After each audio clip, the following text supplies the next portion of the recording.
കേറ്ററ്റ് എക്സാമിൻ്റെ ആൻസർ ഷീറ്റിൻ്റെ മോഡലാണിത്. ഇത് നിങ്ങൾ പൂരിപ്പിക്കുമ്പം ശ്രദ്ധിക്കണം, ഇതിലെന്തെങ്കിലും തെറ്റ് വരുത്തിയാൽ മറ്റൊരു ആൻസർ ഷീറ്റ് അവർ നൽകുന്നതല്ല. പിന്നെ ആ തെറ്റോട് കൂടി നിങ്ങൾ അടയാളപ്പെടുത്തി കൊടുത്താൽ നിങ്ങളുടെ റിസൾട്ടും വരുന്നതായിരിക്കത്തില്ല. അതുകൊണ്ട് തന്നെ ഇത് കൃത്യമായി തന്നെ അടയാളപ്പെടുത്തുക. ആദ്യത്തേതിൽ നിങ്ങളുടെ പേരാണ് എഴുതേണ്ടത്. നിങ്ങളുടെ പേര് എഴുതുമ്പോൾ അതായത് ഇനിഷ്യൽ ഉണ്ടെങ്കിൽ ഒരു സ്പേസ് ഇട്ടിട്ട് വേണം നിങ്ങളുടെ ഇനിഷ്യൽ എഴുതാൻ. അതുപോലെ തന്നെ റോൾ നമ്പർ നിങ്ങൾ എഴുതി കൊടുക്കുക. അതുപോലെ തന്നെ ആ നമ്പർ അനുസരിച്ച്, ഇപ്പോൾ ആദ്യത്തെ നമ്പർ 1 ആണെങ്കിൽ താഴെ 1ൻ്റെ ഭാഗം കറുപ്പിക്കുക.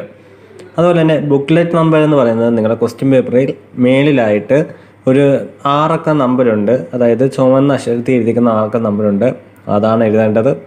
അതുപോലെ തന്നെ സെറ്റ്, നിങ്ങളുടെ ക്വസ്റ്റ്യൻ പേപ്പർ ഏത് സെറ്റാണെന്നുള്ളത്, ABCD ഏതാണെന്നുള്ളതെന്ന് വെച്ചാൽ അത് എഴുതുക.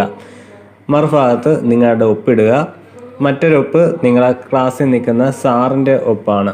അതുപോലെ തന്നെ പാർട്ട് 2ഉം പാർട്ട് 3 ഉണ്ടെന്നറിയാം. പാർട്ട് 2 നിങ്ങൾ കൊടുത്തിരിക്കുന്നത് മലയാളം വിഷയമാണെങ്കിൽ മലയാളത്തിൻ്റെ അവിടെ കറുപ്പിക്കുക.